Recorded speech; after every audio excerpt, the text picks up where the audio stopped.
Hey, hey, Panda family. It's Miss Jeremiah. Let's continue reading Escape from Mr. Lemoncello's Library. Today we're on chapter 4. So, exactly what kind of games are we talking about? I don't know, said Akimi. Fun book stuff, I guess. And do you think this new library will have equally new computers? Definitely. Wi-Fi? Probably. Kyle nodded slowly. And this all takes place Friday night? Yep. Akimi, I think you just discovered a way for me to shorten my most recent groundation. Your what? My game deprived parental punishment. Kyle figured being locked in a library with computers on a Friday night would be better than being stuck at home without any gaming gear at all. Can I borrow a pen and a sheet of paper? What? You're going to write your essay now on the bus?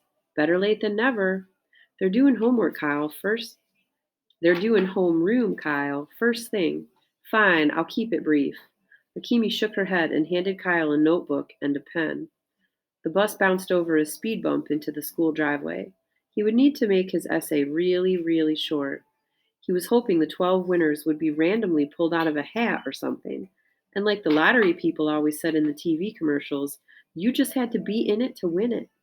Meanwhile, in another part of town, Charles Chiltington was sitting in his father's library, working with the college student who'd been hired to help him polish up his extra credit essay. He was dressed in his typical school uniform: khaki slacks, blue blazer, button down shirt, and tastefully striped tie. He was the only student at Alexandriaville Middle School who dressed that way. What's a big word for library? Charles asked his tutor. Teachers love big words. Book repository. Bigger, please. Athenaeum. Perfect. It's such a weird word, they'll have to look it up. Charles made the change, saved the file, and sent the document off to the printer. Your dad sure reads a lot, said his ELA tutor, admiring the leather bound books lining the walls of Mr. Chiltington's home library. Knowledge is power, said Charles. It's one of our fundamental family philosophies. Another was, we eat losers for breakfast. Kyle and Akimi climbed off the bus and headed into the school. You know, said Akimi, my dad told me the library people had like a bazillion different architects doing drawings and blueprints that they couldn't share with each other. How come? To keep everything super secret. My dad and his firm did the front door, and that was it. The second they stepped into Mrs. Cameron's classroom for homeroom period, Miguel Fernandez shouted, Hey, Kyle, check it out, bro. He held up a clear plastic binder, maybe 2 inches thick. I totally aced my essay, man. The library dealio? Yes. I put in pictures and charts, plus a whole section about the ancient library of Alexandria, Egypt, since this is Alexandriaville, Ohio. Cool, said Kyle. Miguel Fernandez was super enthusiastic about everything. He was also president of the school's Library Aid Society. Hey, Kyle, you know what they say about libraries? Not really. They have something for every chapter of your life.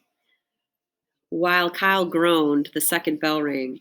All right, everybody, said Mrs. Dana Cameron, Kyle's homeroom teacher. Time to turn in your extra credit essays. She started walking up and down the rows of desks. The judges will be meeting in the faculty lounge this morning to make the preliminary cut. Crap, thought Kyle.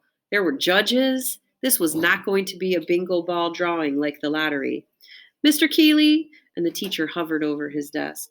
Did you write an essay? Yeah, sort of. I'm sorry, I don't understand. Either you wrote an essay or you didn't. Kyle half-heartedly handed her his hastily scribbled sheet of paper, and unfortunately Mrs. Cameron read it out loud. Balloons. There might be balloons. The classroom erupted with laughter. Until Mrs. Cameron did that tilt down her glasses and glare over them thing she did to terrify everybody into total silence. This is your essay, Kyle? Yes, ma'am. We were supposed to write why we're excited about the grand opening. And well, balloons are always my favorite part. I see, said Mrs. Cameron. You know, Kyle, Your brother Curtis wrote excellent essays when he was in my class. Yes, Mrs. Cameron, mumbled Kyle. Mrs. Cameron sighed contentedly. Please give him my regards. Yes, ma'am. Mrs. Cameron moved on to the next desk. Miguel eagerly handed her his thick booklet. Very well done, Miguel. Thank you, Mrs. Cameron. Kyle heard an odd noise out in the parking lot. A puttering, clunking, clanking sound. Oh my, said Mrs. Cameron. I wonder if that's him. She hurried to the window and pulled up the blinds. All the kids in the classroom followed her. And then they saw it. Out in the visitor parking lot, a car that looked like a giant red boot on wheels. It had a strip of notched black boot sole for its bumper.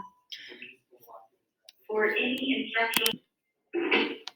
Thick shoelaces crisscrossed their way up from the windshield to the top of a 10-foot tall boot collar. It looks just like the red boot from that game, said Miguel. Family Frenzy. Kyle nodded. Family Frenzy was Mr. Lemoncello's first and probably most famous game.